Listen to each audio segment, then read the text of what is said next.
Hello, everyone, and welcome. I'm John Pollock, along with Wai Ting, on Friday, June 11th. How are you, Wai? I'm doing well, John. Well rested. Had some time on the beach yesterday, so maybe got On a the bit of color. beach. Man, A little too much color. I feel. I think I'm a little burnt, to be honest, but I'm doing well. How are you? I'm doing okay. Today's very busy, but we'll be more busy for you, because tonight you are going to be engaging in the now weekly doubleheader of SmackDown and AEW Dynamite, and we'll mention off the top that you're going to be live with Kate from Montreal to chat about maybe she's going to get in some ill-timed jokes about the loss of the Toronto Maple Leafs to the Montreal Canadiens, but the Montreal Canadiens have lots to brag about now.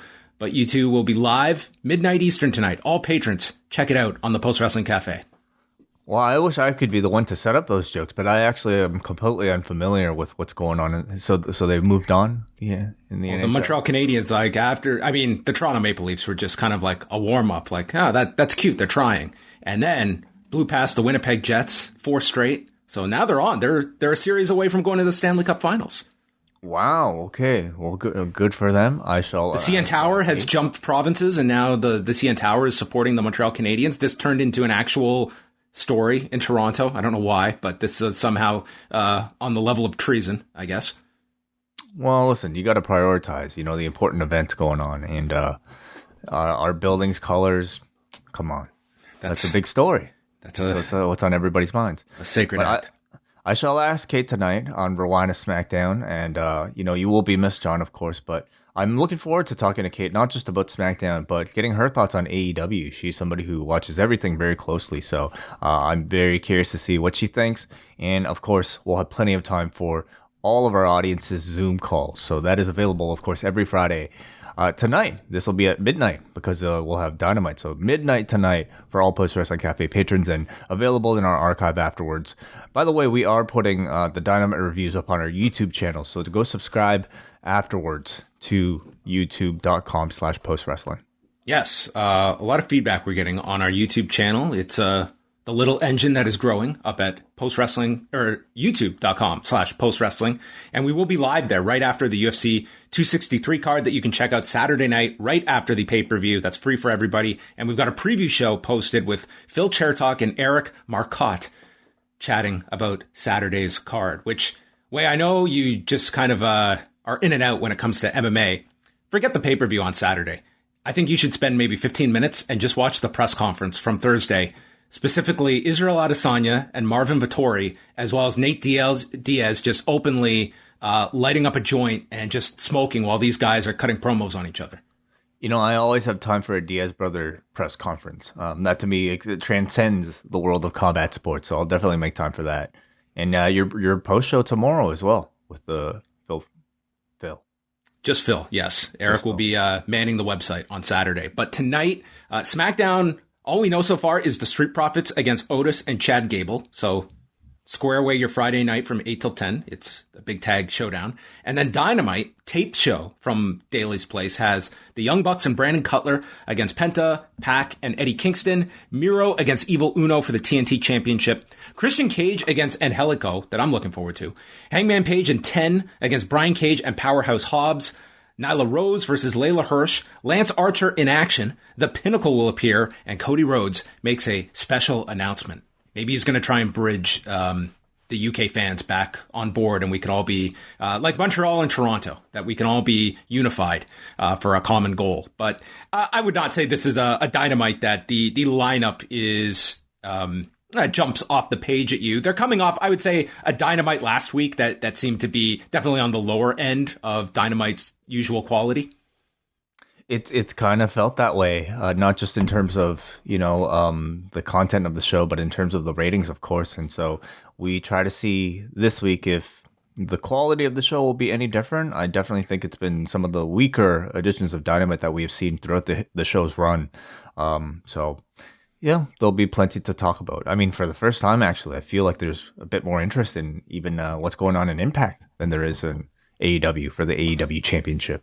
Yeah, Impact did an interesting angle on Thursday where they did the summit with Tony Khan, Scott D'Amore, and Don Callis, and set up for Saturday's Against All Odds Impact Plus special that it will be Kenny Omega against Moose, but it's taking place from Daly's place. And they actually made like logical sense out of this in that the Good Brothers have been booked on the Against All Odds show, which in theory is happening in Nashville, although it's been taped. But that means the Good Brothers cannot get involved in this match at Daly's place. They will be taking place in different states. So in storyline, there was a complete explanation of why this is happening at a different location. And I would say like Impact, it's a nice looking show that they have on Saturday night.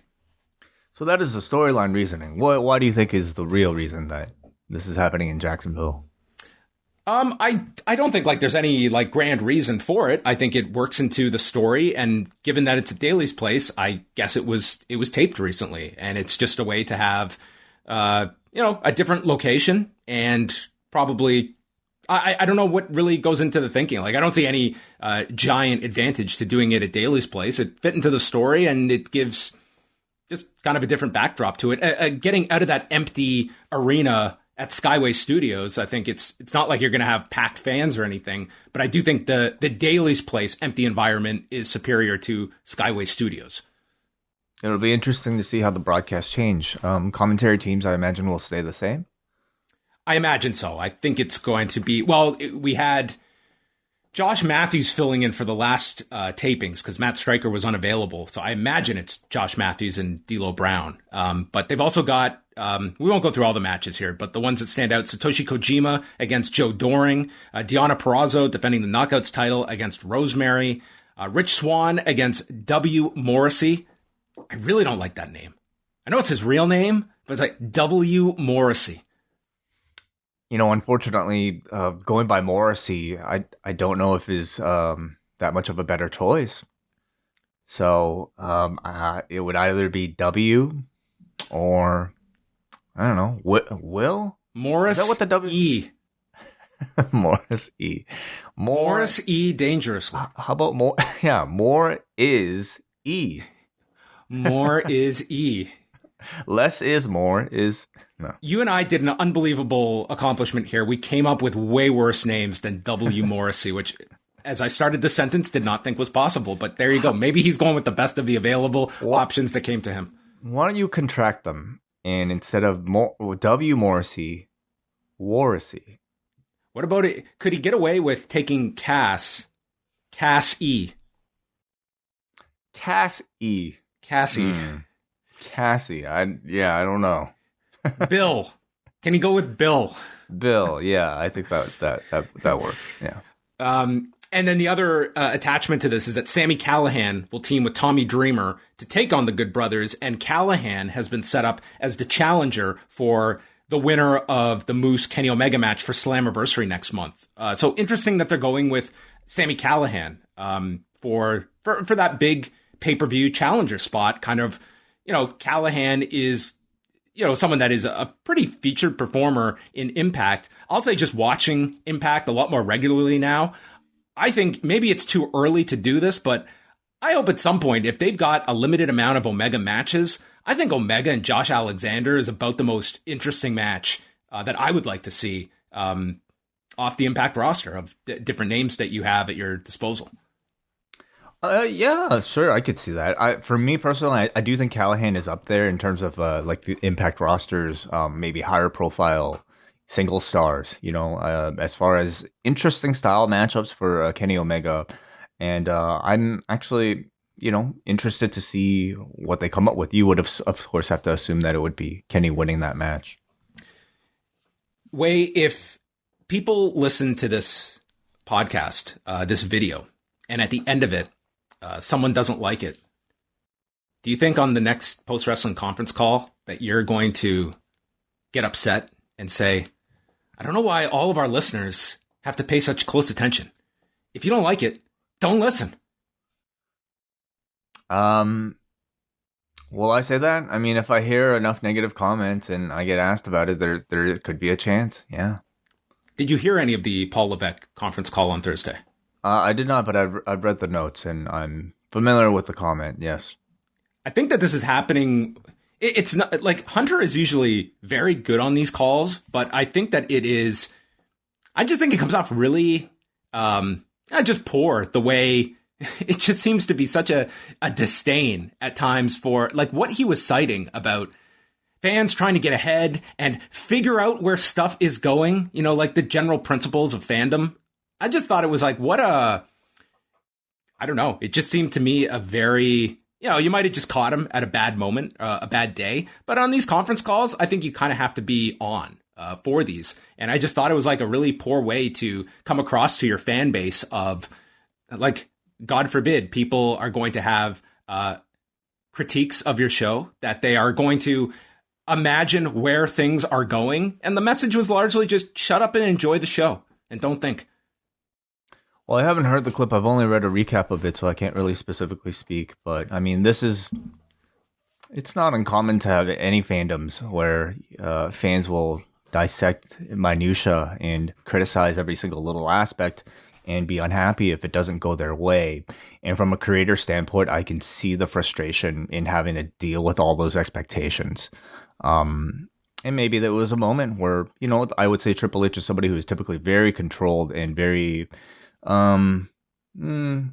calculated in the way he handles statements like this. And knows the audience he's talking to when he's doing these conference calls. Like, it's like he's very good at knowing his audience. And, he comes off very calculated and measured with what he says. And this was one instance of him. You could just see like him being more emotional, I would say, with a response that I think it's fine to maybe vent privately. I think it's another to go on a conference call, and just a bad look. Not to say others are not going to be above that kind of thing. I just find it a little tiresome at times when it just seems that, they have constructed this term for years at this point of the internet wrestling fans, as though that's like this little group of people that just hate everything. It's like, it's just applies to anything critical we put under this umbrella of internet wrestling fans, even though that will likely cover 99% of your audience that would be online. And that you can just simply dismiss any critique as, well, that's just the vocal minority known as the internet wrestling community, instead of taking anything to heart. There's going to be unfair criticism of your product. There's also going to be, I think, very level-headed, fair takes about your NXT product that I think has slowed down over this past 18-month period. That I think for Paul Levesque as being front and center, it just comes across from your fan base that this is like, if you're a fan and you spend your money on this product, you give them 2 hours of your time every week, and to be scolded, I just think it just seems like there is a certain level of just entitlement that comes on behalf of the company of what it expects of its fan base. And here is our guidebook of how you are to act as a fan, that I think a lot of other places, they're not going to get away with that with their fan base of, you're telling us how to act. We are the consumers of this product that are the ones actually spending money on this product. Do you think he's saying all that about all of the criticism, all of the fans, or just those select fans that he believes are overly negative?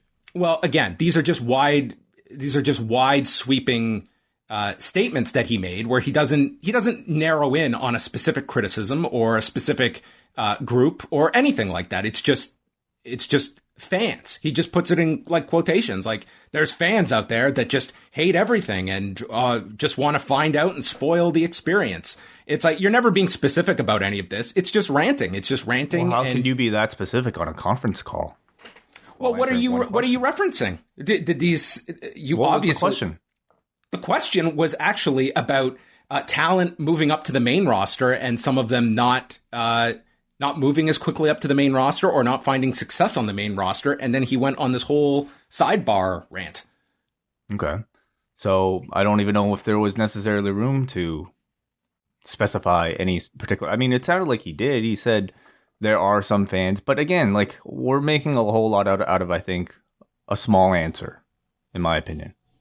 Well, that's fair. I think it's more indicative of, to me, something that we see over and over where it comes to criticisms of the product, and it is just simply brushed off as, it's a group of people that hate wrestling, or like, you're giving it oxygen. You're giving this argument, it obviously means something, that you feel that there is a more negative connotation towards NXT than maybe 2 years ago.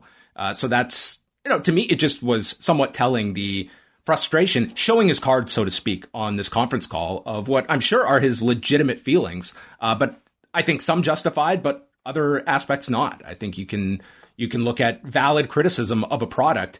And to me, you can't just dismiss all criticism as just people that have like some kind of ill intention towards your product. Because I think there's a lot that can be taken from valid criticism out there, but that's going to be subjective. Yeah.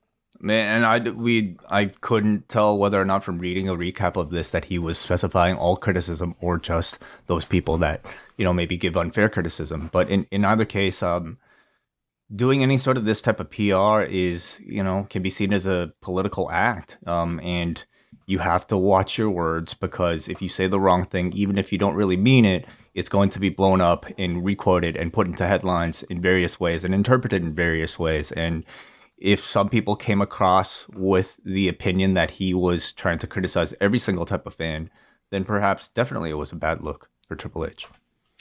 I want to spend a bit of time talking about the mid-season finale of Dark Side of the Ring. They finished up their 6th episode on Thursday night, and they're going to take a break, resuming in September. And this was the hour-long look at the Dynamite Kid, Tom Billington. And I thought it's very interesting, because when you look at the 3 most watched episodes of Dark Side of the Ring, you have Owen Hart, Chris Benoit, and Brian Pillman, who all share that foundation of Stampede Wrestling in Calgary.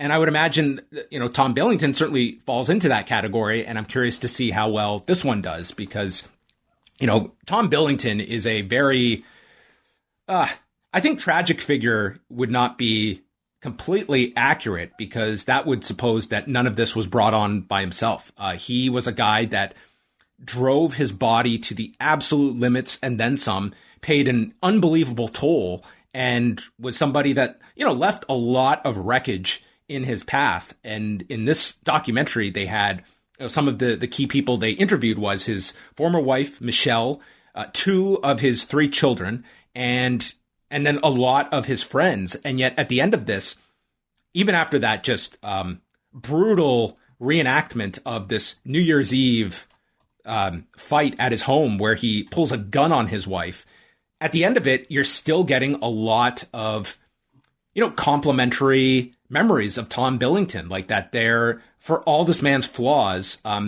including like his wife, who stated she still loved this person, just did not love the circumstances of what he was going through. And she brought up, the fact that, I could tell in that near the end that I think she looked at this, she did not want to see this come out as some teardown of Tom Billington, stating the fact that, mention the fact of CTE and depression, which very well could have been issues he was dealing with. At the same time, I mean, this, like that scene at the end, and like it's a pretty haunting scene, and what could have been, that could have been very, very tragic as well when you look at just all the elements of this guy who was spiraling out of control.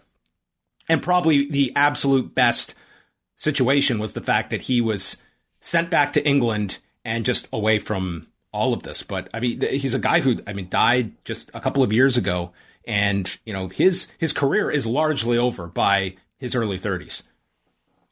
It was another pretty difficult watch, I have to say, in this one, I think these are all really interesting character studies, but this one I find maybe a little bit more gray, because you have many of his, to me, like the biggest victim of it all is the children, and it's his wife. And, at least from the wife's perspective, she has seemed to forgive him, has seemed to forgive him, for many years. And in fact, seems to be her biggest defender in this episode. And, when it comes to that, like, I definitely at least want to pay attention and want to know and understand where she is coming from before, just simply perhaps seeing a lot of the actions portrayed in this and being outraged. Now, from what I understand, there are plenty more incidents that, are covered in his book by himself, like by his own admission, that aren't covered in something like this episode. Maybe not enough time, but the gun incident, that's the central one in this documentary. I mean, this is also something that, I mean, Billington in that CNN feature that you did see clips of that came out after the Benoit murder-suicide, like Billington acknowledges he did pull a gun on her. And, he, in the CNN piece, like he almost tries to downplay it by stating, yeah, but there were no shells in it. So like that somehow was his way of almost like justifying that is, I was just trying to intimidate, but there was never bullets in the gun. And like that's his rationale for this. So it's an incident that was known prior to this one. And, God knows what other things were going on. Like when it comes to people in the industry, the stories of Tom Billington are about as sadistic as are out there. They told the wrestler Mitch Snow that they just terrorized this guy. And it was, there are ribs that are lighthearted to just kind of take the ease of the road, take that edge off of people and to get an honest laugh. And then there's this that is just, some of the ribs attached to Dynamite Kid and Davey Boy Smith were just so far beyond the pale. It was just malicious activity that was messing with people's livelihoods, their health. And, in the case of Jacques Rougeau, I mean, you have this escalates into something where, my God, it's like this could have escalated to the point of someone being killed because of what was involved and the attack on each other's ego that came from this, that results in Jacques Rougeau.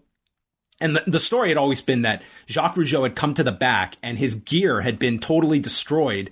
And he suspected Billington of the act, which Billington denied doing, and then lays out Jacques Rougeau in front of everybody. And Jacques Rougeau just stews about this until he comes back and either uses a roll of quarters or brass knuckles and drills Dynamite in the face. And that part was all known. What I had never heard before was this whole involvement of Dino Bravo and what turns out from Jacques' side to be an empty threat about mob retaliation if Billington came for revenge on Jacques Rougeau. Like just crazy stuff that's being discussed here that, I mean, under normal circumstances, you would just be highly skeptical of. But, when this story is presented to Rougeau, like he largely accepts that, yeah, I did do this, but there was never a real mob hit on Billington. I made up a person's name to Dino Bravo, knowing Dino would go back to put the fear into Dynamite Kid. Like pretty horrendous stuff that was going on here. It's crazy to think that all of this was somehow taking place backstage in a work environment. And maybe it just kind of gives you a bit of a glimpse of that.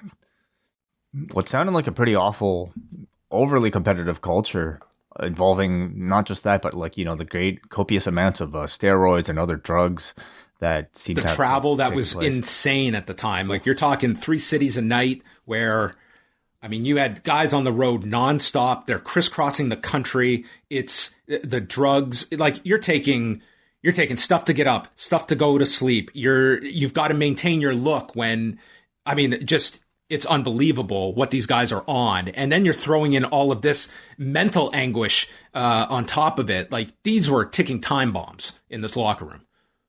Yeah. But going back as far as, his wife is concerned, I mean, I think much of the argument she makes is that she wants to be able to move on. She wants her children to be able to move on from something like this and to continue to perhaps bring up reasons for them to be angry at him. Maybe is one of those things that's preventing it. But they also seem to have their own, at least like the oldest child and the wife, like they probably on their own private time had their own resolutions with the guy, you would hope. But in either case, I don't think it's for me to personally judge whether or not they should forgive this person. That's something entirely up to them. But as far as like the image of Dynamite Kid being presented on this particular episode, it showed him as a tremendous influencer, and you don't even have to like, all you have to do is really watch some of these clips and then see the time period in which they occurred, and you see exactly his mark on the industry up until today. It's so evident.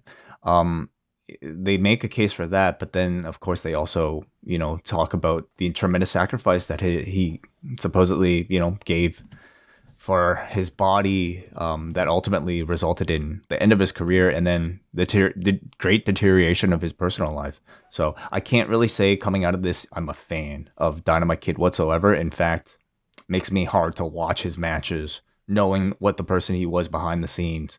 But, you know, he is definitely a complex person and a complex case that, you know, the documentary, at least some of the subjects, try to give some justification for. You have a lot of people who look at him in very high regard that, you know, like a Mick Foley, you know, like a Dan Spivey or Scott McGee. But as far as like what is presented on the surface, there are a lot of actions that this guy does that make it hard to be a fan, no matter how good the wrestling is. Yeah, and it's so fascinating to look at how, like, this was the idol of Chris Benoit, and yet he would be the other subject that I think fans have that constant struggle with reconciling heinous actions with such a phenomenally talented performer. And listen, that's when you are having these discussions about separating art from the artist, like, you just have to call it out for what it is. A portion of that equation comes with how great was this person? It becomes a lot easier to discard a performer that isn't really going to make any, like, if you didn't take great enjoyment from a specific wrestler, yeah, you don't have to watch any of their matches again. And it shouldn't maybe be weighted that way, but it's going to be when you look at fans that, like, what did this performer provide me? Well, in the case of Tom Billington or Chris Benoit, these are two of the greatest wrestlers many people had ever seen, and their influence, as you mentioned, very much felt among this current generation. And yet there are some that will easily be able to separate the two and others that can't. And I totally see that with the Dynamite Kid of, it's not just the idea that they're completely separate things either, because you have to look at the toll he paid physically that had to have crossed over and affected that health and affected his well-being to such a degree. And probably someone that as well, like, got into this industry with the stories of having, like, a small man complex. This is someone that arrives at Stampede in 1978 and is around 185 pounds and is introduced to steroids and gets up in the WWF, like, he's up to like 225. So look at that, and still would have been considered small by the standards of the era. There is that. It's the fact that this guy was training in England at the age of 13. This is a hard industry to come up through in the 70s into the 80s. Like, Stampede was a territory that, I mean, it was very taxing mentally and physically on its performers. And, you know, there were a lot of unsavory figures that came through that territory. Like, this is all kind of informing, like, the man that Tom Billington becomes and what he's around and what he assimilates into. So, I find it very difficult at the end that, you know, you can look at examples of issues that people are dealing with. At the same time, there is, you know, a consequence at the end for your actions. And I thought Mick Foley was really insightful and had the firsthand experience of someone that gets torn apart by Dynamite Kid and gets his jaw dislocated in a squash match, and noting that once you become a bigger star than you can ever imagine, you end up paying for it every day for the rest of your life. And that's a very true statement, I think, in many cases, that in what it took for a Dynamite Kid to reach a certain level was also going to mortgage his health and well-being for the rest of his life. And I think Mick Foley could very well understand that aspect that he states in his recent biography of, you know, this physical toll, knowing that I'm not going to be in this industry much longer. My goal is to keep my family financially secure, and I understand the trade-off here of my body for the comfort of my family. Yeah, I think Foley is perhaps the most appropriate person to be able to speak about something like that to a mass audience, because I would say he's probably one of the most recognizable faces when it comes to that sort of equation.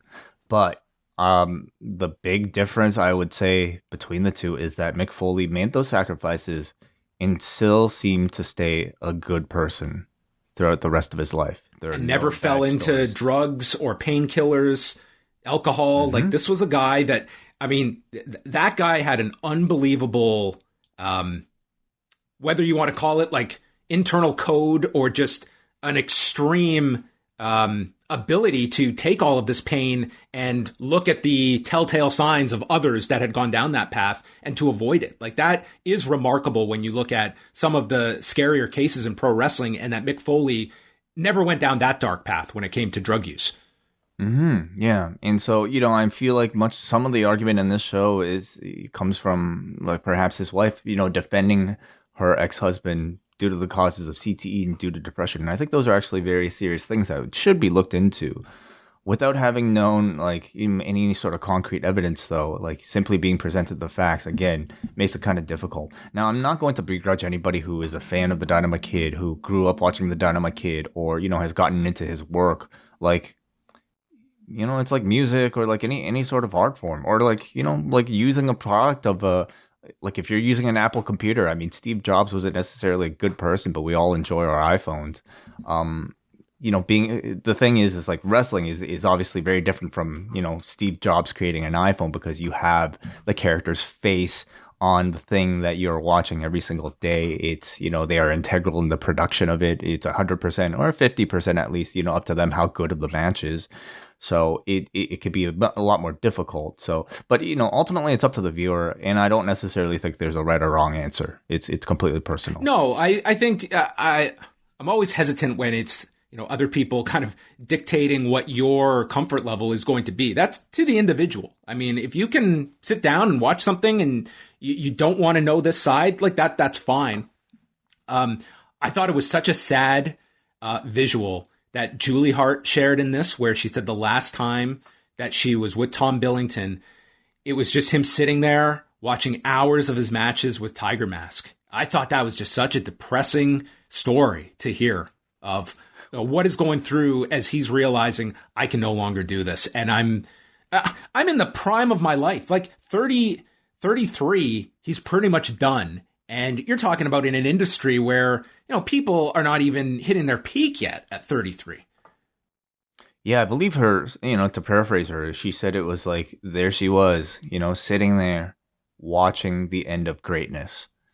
And that's really sad to think about, somebody who is that dedicated. I mean, it's sometimes like I think about similar stories to people that are deeply involved in athletic endeavors like, the Olympics or even the UFC, where careers often end early. Yeah. You are so obsessed about this one singular goal and one singular task. And then sometimes if it's as early as in your 20s where it's all completely over, and what do you do afterwards? Unfortunately, he didn't seem to find any sort of identity beyond, his dedication to his professional wrestling career. And, I'm sure there are plenty of other things affecting maybe the rest of his life as well. Yeah, so much of his later years are, it feels like he was so reclusive, and yet in 1999, his book came out, and, his book was pretty brutally honest. I mean, it doesn't go into, some of the stories here, like the New Year's Eve debacle, but there's still a lot. He's very critical of himself. He does not come across as a very savory figure. And that's in his own words, along with his co-author. And then, I don't know if you remember this, but this was when the law was running a number of different sites, including the Dynamite Kids. And every month, Jeff Merrick would do an audio interview with Tom Billington. And it seemed like that was like where he was the most comfortable in the public eye, was like that 1 year period or so while that website was running. And it included him doing a show with Chris Benoit, the two of them together, and then Benoit bringing him backstage to a WWF show in Sheffield at the end of 2000, like where he, here he is, he's confined to a wheelchair at this point, going to a WWF show, which would have been the first show from the WWF he had attended since leaving the company 12 years earlier. Mm-hmm. Yeah, it's again kind of haunting to think about some of these connections, but yeah, stylistically, you watch those two, they almost look like clones of each other. Yeah, very much so. It's unfortunate that Brett didn't participate in this one, because I think Brett is someone that held Tom Billington to such a high degree. I mean, he believed that Dynamite did more than anyone to influence the future of the industry. And, for those that haven't or don't understand the connection with Julie Hart being in this documentary, she is the older sister of Michelle. So Michelle was married to Billington. Julie was married to Brett. So, and Brett, would have, like, when Michelle would have the big fights with Tom, like, that's where they went. They went to Julie and Brett's house with the kids, and, they would have been front and center for all of that. And I'm sure Brett saw all of the good and more than enough of the bad. Probably knew him, not as close as anyone in the industry, but especially in the earlier days, probably very, very close. I could imagine. Yeah. I was, in my mind trying to like figure out that entire family tree, especially that particular like generation, because you had Brett, who married Julie, who was a sister of Michelle. And so Brett and Dynamite were brothers-in-law. He was also brothers-in-law with, of course, Davey Boy, who was cousins with Tom Billington. So it's like a weird kind of like crazy triangle where everybody is somehow related to everybody else. Double. Yeah. So anyway, those, any other thoughts on the documentary? Like I thought learning about the Halcyon trick was like, first of all, I didn't know what Halcyon was. Like when Scott McGee was like, oh, he Halcyoned him. I'm like, Halcyon, what is that? Is that like a wrestling move? No, it's a date rape drug that he would just randomly give to. And sadly, not that uncommon that this was shit that went on, in wrestling when it came to, again, like the scope of, you explain what a rib is to someone, it's got a much wider definition in the 70s or 80s, specifically here in this time period we're looking at, of what was considered a rib versus what would probably be defined by most as a straight up crime. Yeah, like different culture, I guess. So there you go. I thought it was, it was a very good episode. I thought that they, the family, I think, added a lot. It was notable that his son, Merrick, was not interviewed for this. I don't know what was involved in that, but two of the children did speak. And we can finish on that. Like Bronwyn, his oldest daughter, went on her own, unannounced, to find her dad in the UK and got to at least have a positive memory of her father at the end. And that's amazing, because when you look at the timeline, when that New Year's Eve thing happens with the gun, she's 6 years old, and we think of that as really young. You absolutely can comprehend what you're seeing at the age of 6. For her to be able to have that, I'm happy for her that she can at least have that kind of moment with her father. Amaris, however, is the other daughter who never even met Tom, because Michelle is pregnant with her while this incident happens in the end of 1990, and clearly has a much different view. And you can see, she shares a lot in this of just what she has gone through, and hearing about this story right before that CNN piece aired, and it clearly did a lot to her.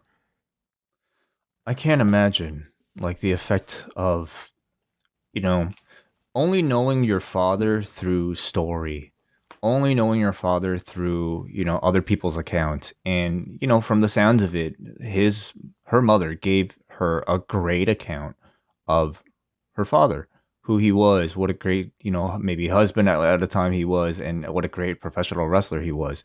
And then just to kind of have all that defeated through what was revealed to be, a white lie, but nonetheless a lie.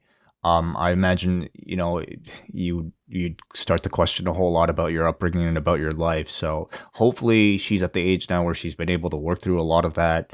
But, as far as her oldest child, I mean, to me, like it shows, I think, that maybe the benefits of forgiveness, like when it comes to some things are just simply unforgivable, but at least in this case, this family seems to have been able to move on with something like this, and you have to be able to forgive if that's achievable, and she was able to achieve that. So that was like a nice little ending for her. And so when the series resumes, season 3 will continue in September, and the episodes will be on Johnny Canine, the WWF steroid trial from 1994, which is going to be very interesting. Number one, you look at the hour-long nature of that one. That's a very complex story. And it's going to feature Jerry McDivitt, who has been, for decades now, the lawyer that the WWF has leaned upon for all of these major cases, and is a fascinating figure. And it's quite the get that Dark Side of the Ring was able to get Jerry McDivitt. Then episodes on FMW, The Plane Ride from Hell in 2002, Luna Vachon, XPW, and Chris Kanyon. Yeah. I think it's been a pretty good season thus far with, they all haven't all been great. I was very disappointed with the Warrior one, but at least for the most part, I think they've all been very, at the very least, very entertaining, if not insightful. So yeah, the series continues to move on very strongly. All right, that's going to wrap up our news update, but we will have a news update coming out on the site later today with some more of my thoughts on the Dynamite Kid episode. Tonight is Rewind to SmackDown, midnight Eastern for all members of the Post Wrestling Cafe with Wai Ting and Kate from Montreal. And it's a packed weekend. Man, we've got those shows tonight. There's a Bellator card tonight, UFC tomorrow night, Against All Odds. And then Sunday is TakeOver in your house. Yes, with our friends at Up Next, you can probably watch live with those guys at twitch.tv. Is it twitch.com now? Either one. Twitch.com/UpNextPodcast. As well, quick plug here for MCU Later that just dropped with me and WH Park that covers the first episode of Loki. So you can hear me and WH talk all about that right now on our Patreon. If you're a non-patron, we've decided to release this one on Saturday morning. So look for that in your free feed. And if you like it, consider signing up to join us for the rest of the month. Yes, that will be a weekly feature for members of the Post Wrestling Cafe. And last plug is for the debut of the Nubian Wrestling Advocates this Sunday at postwrestling.com. Nate Milton, along with Chris Ely and Andrew Thompson, will be on the show. Rich Fan is going to be joining them. They've got a great debut episode coming up Sunday. And for a little tease, I interviewed Nate Milton. That's up on the free feed for everyone to check out, chatting a number of different subjects and promoting Sunday's launch here at Post Wrestling. So very happy to have the Nubian Wrestling Advocates officially part of the Post Wrestling family. Check out the theme song created by Righteous Reg that Nate just posted. It's fantastic. Awesome stuff. So go check out postwrestling.com, go there, bookmark it, and just stay there all day long. It's what better use of your time. So for Wai Ting, I'm John Pollock, and thank you for watching our post-news update.